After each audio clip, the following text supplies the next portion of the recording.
hampir mayoritas aktivitas manusia modern berkaitan dengan teknologi.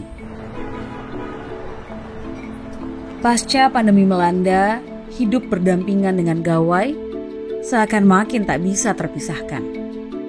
Pasang surut kegiatan sosial dan perekonomian juga ikut terpengaruh. Unsur digital masuk ke dalam kehidupan masyarakat hampir di semua lini. Hidup masyarakat masa kini seolah tak bisa lepas dari gawai dan internet. Kemajuan teknologi ini ternyata berdampak terhadap perubahan budaya. Banyak kebiasaan masyarakat Indonesia yang saat ini bergeser dengan menggunakan gawai sebagai tambahan media berinteraksi hampir di semua lini kehidupan.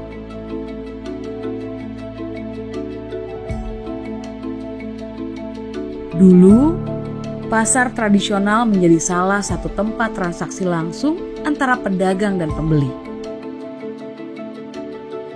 Namun, saat ini telepon genggam menjadi bagian perantara jual beli antara penyedia barang atau jasa dengan penggunanya. Transaksi yang semakin mudah ini membuat pertumbuhan ekonomi meningkat, pendapatan bertambah, tingkat konsumerisme masyarakat juga ikut menanjak.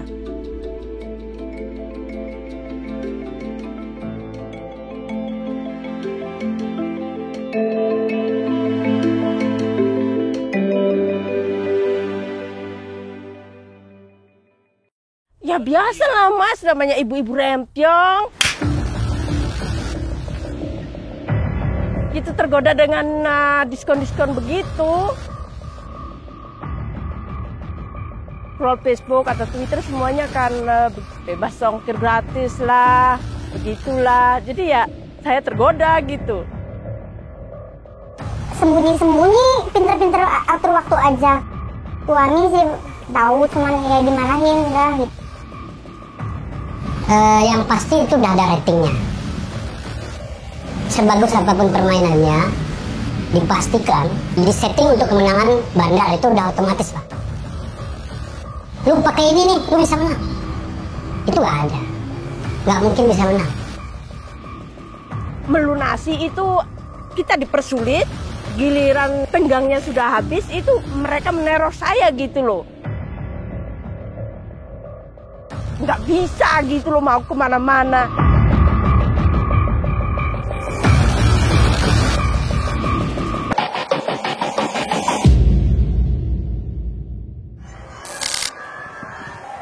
Seperti pisau bermata dua, teknologi digital juga ternyata memiliki sisi gelap. Beragam kemudahan yang disajikan, ternyata ada dampak lain yang harus dihadapi masyarakat. Hampir setiap sudut, orang-orang asik berkutat dengan telepon genggamnya, baik sendirian maupun bersama rekan-rekannya. Bermula dari permainan ketangkasan dengan piranti gawai, saat ini sudah mulai berkembang ke arah yang justru bisa merugikan.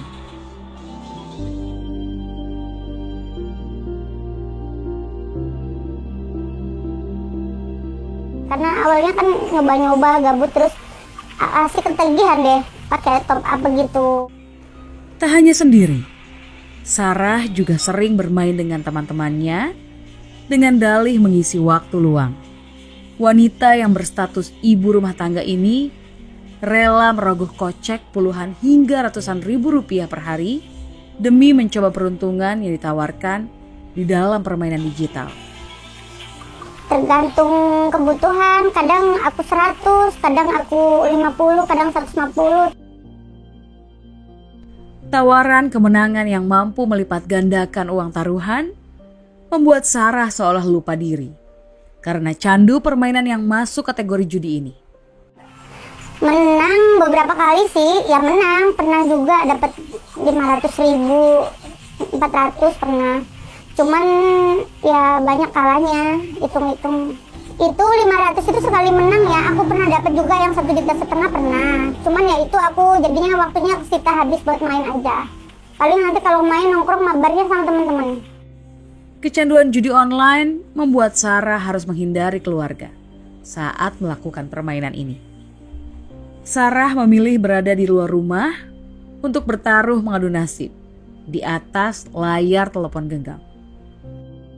Sembunyi-sembunyi, cuman kita itu pinter-pinter atur waktu aja. Kalau pas di rumah ya aku nggak main kayak gitu. Paling nanti kalau di luar aja main.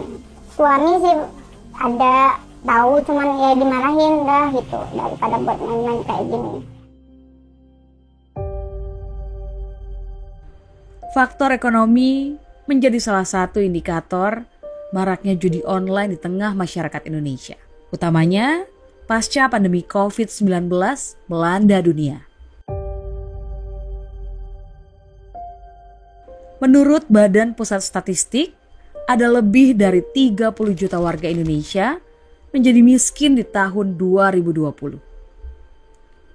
Rentang tahun 2020 hingga 2022 menjadi tahun yang berat karena aktivitas dibatasi. Orang-orang dilarang beraktivitas di luar rumah dan banyak karyawan yang kehilangan pekerjaan, sehingga menyebabkan perekonomian keluarganya menurun.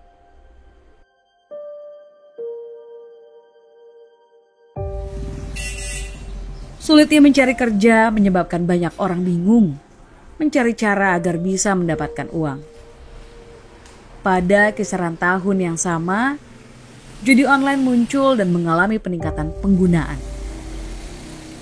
Judi online seakan-akan memberikan jalan alternatif agar mendapat pendapatan tambahan secara instan. Tetapi faktanya, semua judi online adalah settingan. Bandar judi slot mempunyai trik agar pemain terus mencoba bertaruh. Kalau kita lihat dari sistem, sebenarnya kalau kita baca dari sistem yang ada, yang pasti itu udah ada ratingnya. Dipastikan itu disetting untuk kemenangan bandar itu udah otomatis lah. Sebagus apapun permainannya, sehebat apapun, kita banyak melihat ada trik A, B, C, D lah di media sosial, YouTube dan lain-lain, bahwa lu pakai ini nih, lu bisa menang. Itu nggak ada, nggak mungkin bisa menang. Menurut Yandra, praktisi yang pernah diminta membuat program judi online, pemain dijebak oleh bandar dan dibuat selalu penasaran hingga terus menyetorkan uang taruhan. Menang itu kalau dikasih. Dan dia ibarat marketing digital, Pak. Oke, gimana? Jadi seseorang yang menang pasti akan menceritakan lagi ke orang lain di lingkungannya, otomatis. Apalagi di saat dia menang, dia betul-betul sebuah masalah yang dihadapi bisa selesai oleh si slot ini. Iya wajar, kalau saya seorang pengusaha judi, ya saya pasti akan berpikir itu nggak mungkin dong saya bikin platform judi online sementara saya sendiri akan merugi. Yang perlu dipahami oleh orang-orang, terutama yang main judi online ini adalah, kalau mau main judi ya pasti rugi. Mau gimana namanya judi online, sistemnya diatur lah sistemnya. Meski pemerintah melalui Kementerian Komunikasi dan Informatika telah memutus akses ratusan ribu konten perjudian di berbagai platform digital, tapi pemberantasan judi online di Indonesia tetap menjadi tantangan berat. Karena situs judi online terus bermunculan dengan nama yang berbeda. Karena memang cukup banyak. Di saat 7.000 atau 70.000 diblokir, mungkin lahir 10.000 lagi. Karena pesan domain kan bisa sekali pencet langsung bisa domainnya banyak, Pak. Dan juga begini, kita bisa pastikan di saat pemilik situs membuat websitenya, dijamin mereka sudah mencadangkan dahulu beberapa domain untuk alternatif berikutnya. Itu dijamin, itu bisa dicek dan itu bisa dipastikan. Kira-kira seperti itu, Pak. Makanya untuk efektif memang butuh keseriusan dan konsistensi dalam pemblokiran, mungkin gitu. Pemerintah memberikan perhatian serius atas maraknya judi online yang meresahkan ini. Berbagai upaya telah dilakukan seperti pemutusan akses dan take down terhadap ratusan ribu konten judi online dan pemblokiran rekening yang terindikasi menampung transaksi judi online. Namun begitu, upaya itu belum menuntaskan masalah judi online. Hal ini karena setiap hari terus bermunculan ribuan situs dan puluhan aplikasi baru yang dapat diunduh di luar aplikasi Apple App Store dan Google Play Store. Pemblokiran bukannya mampu membuat jera dan menghentikan pergerakan para pelaku. Tapi sebaliknya, seolah menantang. Beberapa waktu lalu, akun resmi milik Dewan Perwakilan Rakyat Republik Indonesia diretas pelaku yang diduga menginginkan judi online tetap berjalan. Akun YouTube resmi DPR Republik Indonesia diretas oleh pihak yang belum diketahui dan sempat menampilkan siaran judi online. DPR RI telah melaporkan peretasan itu kepada polisi. Peretasan terpantau sejak pukul 5:30 pagi. DPR masih terus berkomunikasi dengan sejumlah pihak untuk mengusahakan pemulihan akun dalam kurun waktu 1 jam ke depan. Hukum aktif di Indonesia sebenarnya telah mengatur kegiatan perjudian masuk dalam tindakan pidana. Dalam pasal Kitab Undang-Undang Hukum Pidana KUHP, tindakan ini masuk dalam pasal 303 yang menyebutkan barang siapa yang menawarkan, memberi kesempatan, turut serta main judi, diancam hukuman 4 hingga 10 tahun penjara.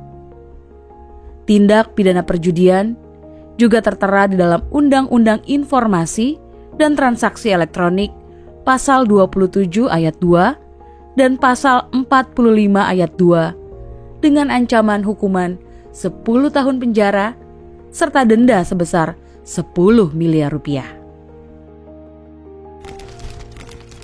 Isi dari KUHP, dari misalnya Undang-Undang ITE terkait dengan hal-hal yang tidak dilarang, itu ya banyak dilanggar sama orang-orang juga. Kenapa? Karena memang ya pasarnya masih ada, orang masih mau melakukan itu untuk kepentingannya dalam berbagai bentuk kepentingannya ya. Nggak usah ngomong judi lah, istilahnya yang paling kejahatan yang paling simpel, maling, pencuri aja masih banyak. Udah jelas kok larangannya, kenapa kok masih aja polisi nangkepin maling? Ya karena mereka ada kebutuhan itu, entah kebutuhan ekonomis atau kebutuhan yang lainnya, termasuk sama dengan judi. Pertama, masih ada orang yang mencari uang di situ. Yang kedua, ya masih ada pasar orang yang ingin menyukai permainan judi itu. Ya, jadi itu adalah lingkaran setan yang sulit gitu. Segala macam bentuk penegakan hukum yang dilakukan memang satu tidak mungkin masih tidak menyeluruh juga gitu ya, masih ada yang lolos juga. Itu yang menyebabkan orang merasa gue nggak akan kena nih kalau gue cuma main doang segala macam. Kecanduan dengan judinya, kejebak di sana, akhirnya nyari uang buat menutupi itu, minjemnya dari pinjol ilegal, masukin uangnya ke judi, uangnya nggak balik, dikejar-kejar sama debt collector.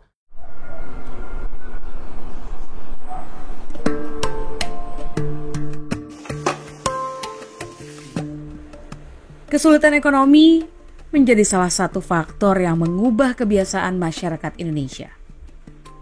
Lahan pekerjaan yang kian sempit membuat manusia berkreasi mencari jalan keluar untuk bisa bertahan hidup. Ya biasa lah mas, namanya ibu-ibu rempiong, kita tergoda dengan diskon-diskon begitu. Oh awalnya ngeliat iklan? Iya, kita kan scroll Facebook atau Twitter semuanya kan begitu menawarkan bebas ongkir gratis lah, begitulah. Jadi ya saya tergoda gitu. Pola hidup konsumtif menjerat masyarakat ke dalam perangkap rentenir digital. Syarat yang sangat mudah menjadi celah menjebak mangsa agar menjadi nasabah untuk meminjam sejumlah uang. Cuman KTP doang sih, foto KTP sama kita foto sama KTP doang. Habis itu ya cepet cair juga, tapi ya giliran kita mau melunasi itu kita dipersulit, giliran kayak masa tenggangnya sudah habis itu mereka meneror saya gitu loh. Kayaknya gimana gitu loh. mau kemana-kemana kayaknya di telepon, jadi kita juga nggak bisa gitu loh mau kemana-mana. Teror yang dialami Karmini ternyata masih belum seberapa. Banyak korban lain yang gagal bayar terus berjatuhan. Ancaman verbal dan fisik dari para penagih hutang menjadi hantu menakutkan baru yang masuk dalam kehidupan.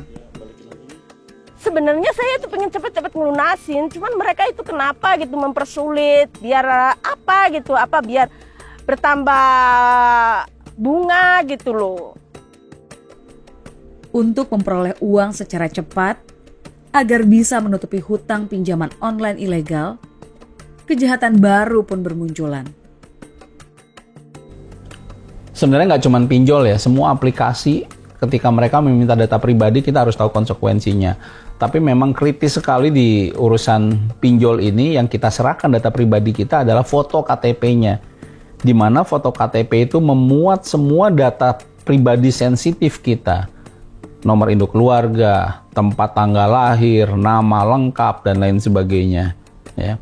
Jadi, selama kita tidak mengetahui data itu diperlakukan seperti apa, ya kita harus siap-siap dengan konsekuensinya. Ya resikonya apa? Satu, data pribadi kita nggak pernah tahu lagi tuh KTP bakal nyebar kemana. Itu satu. Bisa dimanfaatkan oleh beragam macam orang. Selama kita tidak ada kontrak terkait dengan pengelolaan data pribadi. Karena banyak pinjol ilegal ya kan data OJK mereka tidak terkait dengan hukum apapun dong. Ya maksudnya mereka tidak terikat dengan hukum apapun yang membuat mereka harus patuh ya. Pada dasar usaha mereka sendiri sudah ilegal, itu satu. Yang kedua sebenarnya ketika kita nginstal aplikasi pinjol itu, dia akan meminta akses. Salah satu akses utama yang dia minta adalah akses terhadap kontak. Di mana semua nomor telepon yang ada di kontak telepon kita, itu bisa dia ambil. Pemerintah juga sudah melakukan berbagai tindakan untuk mengatasi maraknya perusahaan pinjaman online ilegal. Mulai dari memblokir perusahaan fintech ilegal yang jumlahnya sudah mencapai ratusan. Judi online dan pinjaman online telah menjadi dua tren yang mendominasi dunia digital Indonesia akhir-akhir ini.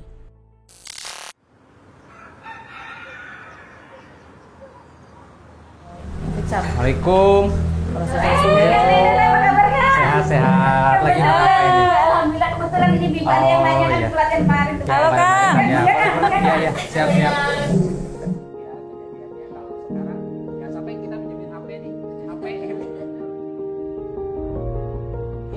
Atau trik berikutnya adalah ibu memilih produk yang sekiranya potensi penjualannya tinggi, tetapi HPP-nya bisa ditekan. Maksudnya gimana? Paham ya? Paling tidak kalau kita jualan produk ini kita nggak rugi, tetapi juga profitnya nggak besar.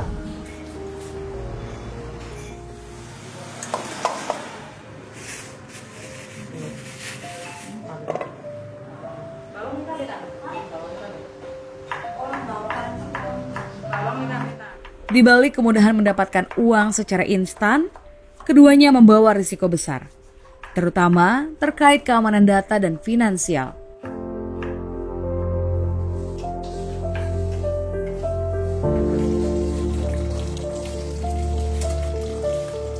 Seperti dua sisi mata uang, selain memiliki sisi negatif, teknologi digital sebenarnya tercipta untuk membantu masyarakat untuk menyelesaikan persoalannya, termasuk dalam upaya meningkatkan perekonomian.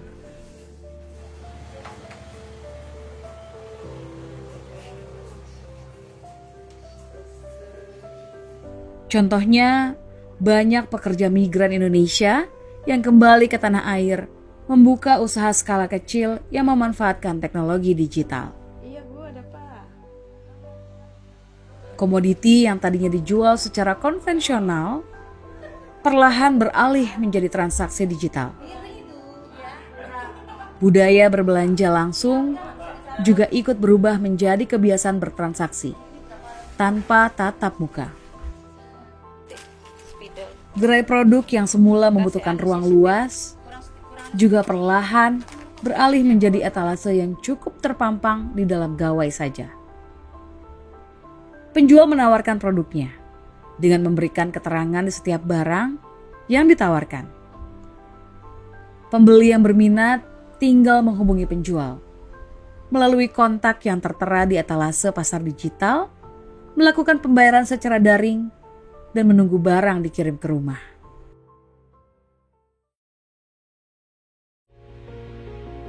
Dalam perjalanan panjang kemajuan teknologi, ternyata telah merevolusi cara hidup manusia. Bekerja dan berinteraksi yang awalnya sederhana berubah menjadi kompleks. Tapi kita kalau pengen nyaman, akhirnya setiap loncatan teknologi, manusia dihadapkan pada etika, privasi, dan dampak jangka panjangnya terhadap perilaku masyarakat. Sekitar berapa menit ya setelah slipnya keluar, saya tuh baru sadar, kok kenapa saya kirim, ini siapa? Lah, kan saya terus tanya ke tellernya, lah ini ibu kan yang transaksi sendiri, terus dihubungi dari banknya tuh katanya udah nggak aktif.